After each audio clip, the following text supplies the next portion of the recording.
What's going on, y'all? Nick here, coming to you with another video. So I'm sure by now everybody heard of the Israeli-Palestinian conflict.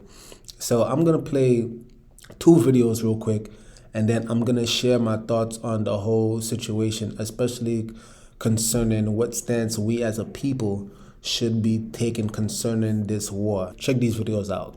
Israeli government right now is taking the time to call out celebrities who are Palestinian, and they're saying they're not condemning the actions. Here's the thing. I have no doubt that what Israel has the right to defend itself. I think that what Hamas did was an abomination. But I also can hold in my head the idea that there are people in Palestine who are rich too. And I refuse to believe that every Palestinian, every person that's trapped in Gaza is a terrorist. Peace and Pan-Africanism, peace and Pan-Africanism. First of all y'all who got a problem with me because I said I'm focused on black people's problems, well, guess what? You can stay mad. I'm focused on black people's problems. Last time I checked, I was the creator of Unapologetically African. Last time I checked, I'm the founder of Unapologetically Black. That's my concept. That's my movement that y'all done ran with, talking about you unapologetically African, but you afraid to say that you worried about your people's problems. Ain't nobody helping us. You got 27 million Africans in the Congo, displaced, environmental issues, hunger, poor health care. You got 1 million Ethiopians who've been murdered. You got Sudanese who have died. Ain't nobody said nothing about the Sudanese. Ain't nobody said nothing about the Ethiopians. Ain't nobody said nothing about the Congolese. But you want me to cry tears for the Arabs? Listen, I hope the Arabs in the West Bank in Gaza, I hope they get all they get. I hope they are protected. I hope nobody dies. I hope those babies' lives are safe. I hope the women are cared for. I hope that there's no bloodshed, no violence. But if you think I'm going to take time out of struggling for African people, if you think I'm going to stop my agenda to liberate my people to go cry for people who don't cry for me, if you think I'm going to stop what I'm doing and pay attention to what's going on over there when y'all don't even pay attention to what's going on in Africa. Y'all don't pay attention to what's going on in Ethiopia. Y'all don't pay attention to what's going on in the Congo. The greatest humanitarian crisis in the world is in the Congo, not the West Bank. I said the greatest humanitarian crisis in the world is in the Congo, not the West Bank, not the Gaza Strip, not Israel, but in the Democratic Republic of the Congo. So don't tell me I got to cry for whites and browns. I'm crying for black people, and I don't care who don't like it.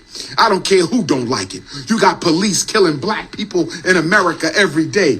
We got police killing black people in America every day. We got hunger. We got gentrification. We got miseducation. We got mass incarceration. And you want me to go crying for white and brown people? I'm not going to do it. I hope nobody dies. I wish them well. But my focus, my priority is on Africa and African people, those at home and those abroad. Now, Dr. Umar Johnson, what you got to understand, at times, I think people consider him to be like a sensationalist, and to some degree, it might be true, but I think in this particular instance, he is 100, he's 1,000% correct.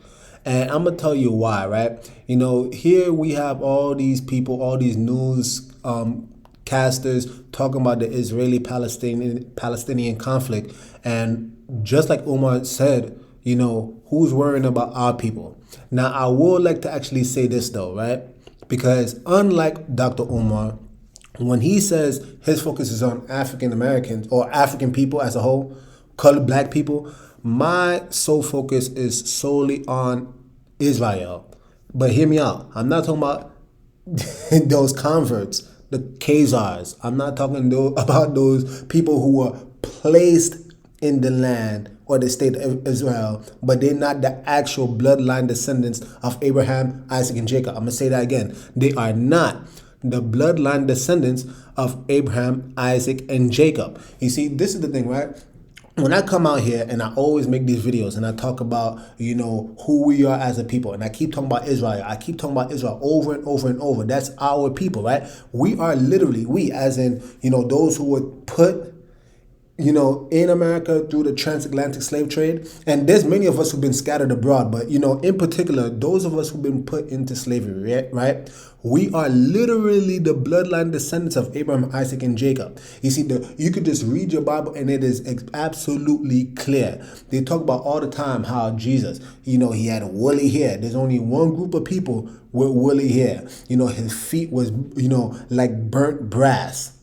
There's only one people that had the skin color of burnt brass. But you see, this is the thing, right? When people cannot accept these fundamental, truths, it just shows you where they stand. You see, they don't have the spirit of truth, but they operate in the spirit of error. And this is the reason why what they do is they come before you and they continue to give you fairy tales. They continue to, talk about Sunday, Christmas, Easter, and all these things that the Bible never even talks about. So as for me and my house, I actually understand what Dr. Umar Johnson is saying. I don't really care about the Israeli-Palestinian conflict. I really don't, because that's not the real Israel anyway.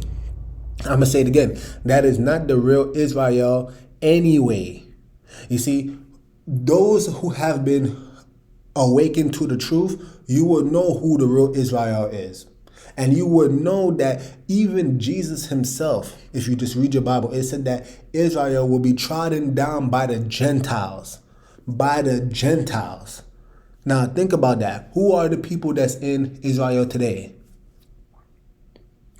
Thank you very much. It's not our people. You see, so the people that you are calling Israel, which they call themselves Israelis, they are Jewish. I want to ask you something, right? I want you to actually just use some self-autonomy here, right? If I say something is black-ish, is it black? No, it's sorta, kinda black, right? If I say something is, grayish, is it gray? I think you guys get my point, right? Whenever you have the suffix ish attached to a word, that means it's sort of, kind of, but it is not. You see, these people are sort of, kind of like Jews, but they're not the real biblical Jews. And that word itself was even inserted in the Bible, if you guys do your research. The people from the tribe of Judah, right? These are not the people that's actually occupying the land. I'll give you a nugget, right? You had the late, I believe, president of Egypt, Gamal Abdel Nasser, I believe, right? And he said that we, as in the Egyptians, we cannot accept you, the Israelis, because you have left black, but you came back white. Now, why would he say something like that?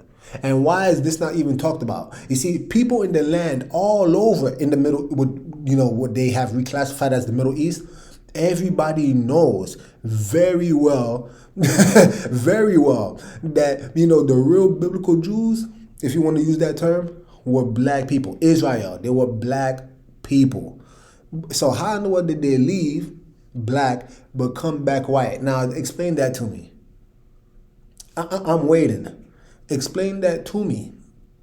So no, this is the reason why I know all of this is a farce. You see, what happened is in 1948, you had the Balfour Agreement, and they just simply put these converts in the land, but that doesn't mean they actually belong to the land. And this is the reason why they're receiving so much conflict right now. This is the reason why they're receiving such clapback from the Palestinians, because the Palestinians are looking at it like, whoa, where the hell did you come from? So no, I mean, anybody, we want to talk about just humanitarian or righteousness or anything.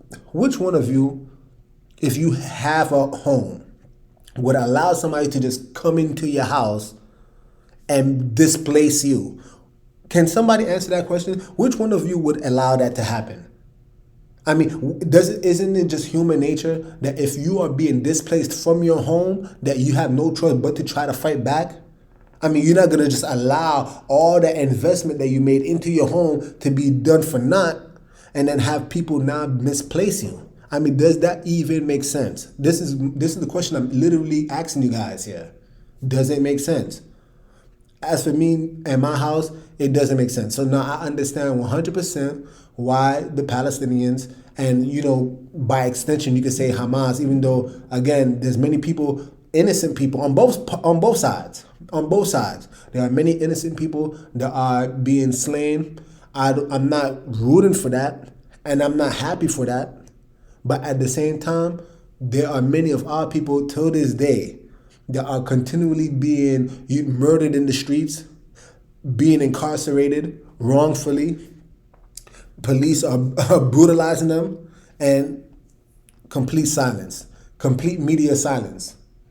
So no, I actually agree. Again, I agree with Dr. Umar Johnson with a little bit of a tweak. Because again, my people, yes, I'm in the flesh. I'm a black person. You could call me African American if you want, right? According to the flesh. But my people are those who choose to follow the law, statutes, and commandments of the Most High. My people are those who follow after the Most High, the creator of the universe, Yah. That's my people. And for those who align themselves with the truth, you are my family. You are the people I actually care about. But the Israeli, Palestinian, no. I don't have the time or the bandwidth to try to focus on another person or another group of people's war. I simply don't. I'm going to focus on me and my house, which is getting spiritually ready so that when Yeshua comes back, Jesus, right? When he comes back, will we have the spiritual condition to make it into the kingdom? That's all I really care about. That's all I really care about. And that's the only reason why I make these videos, to help people, if they have the ears to hear, to know what they need to do in this daytime and hour. In this daytime and hour. And let me just drop this one last nugget, right? Think about it real quick, right? I said that, or rather Jesus said, right, that the people in Israel right now, right, Israel shall be trodden down by the Gentiles. Now, take that into consideration, right? If you go to Genesis 10, it is extremely clear. It's the table of nations, right? If anybody knows their Bible, you would know that, the biblical Israelites, they come from the line of Shem. This is the reason why they throw that terminology out there, anti-Semitic. It should not be Semitic. If anything, it's anti-Shemitic. S-H-E-M, Shem. Right? But anyway, you had Noah, he had 3 sons, Shem, Ham, and Japheth, right? Now, what's important about understanding that is, again, Israel comes from the line of Shem, and you can read it in Genesis 10. It's extremely clear. But what's very interesting, when you read the line of Japheth, right, they have Gomer, Tomaz, you have all these nations, right? But one thing that's very interesting is that they have a group of people called Ashkenaz. And you could literally just do a Google search, guys. I'm not making this up. Just do a Google search. Type in the word Ashkenaz and look what pops up. It would be the same group of people that we would today would classify as the Jewish people. But what's interesting, when you continue reading down in Genesis 10, all the people that were under Japheth, they said, and these are the isles of the Gentiles. Interesting. Would you look at that? So anybody that belongs to Japheth, they are considered Gentiles. Again, they are Gentiles. They are not biblically, they have no correlation. They have no bloodline, representation with Shem. They don't. They don't. And this is why this is the farce. This is why so many people are deceived. This is why you can even extend it to the whole Judeo-Christian. That's why a bunch of Christians are deceived, because they believe in that these group of people are the actual biblical Israelites, and they simply are not. And many of you who, quote unquote, African Americans, you are the bloodline descendants of Abraham, Isaac, and Jacob. You are according to the flesh, right? Real Israel is according to the spirit anyway, but you get my point. You would be the actual Israelites, and you don't know your sense of self. You don't know who you are, and this is why our community is so broken and divided today. Anyway, I hope you guys were able to hear. If you like this video, please like, subscribe, comment down below, do all that YouTube stuff. And with that being said, Nick over and out. The message sent. Jesus is King, y'all.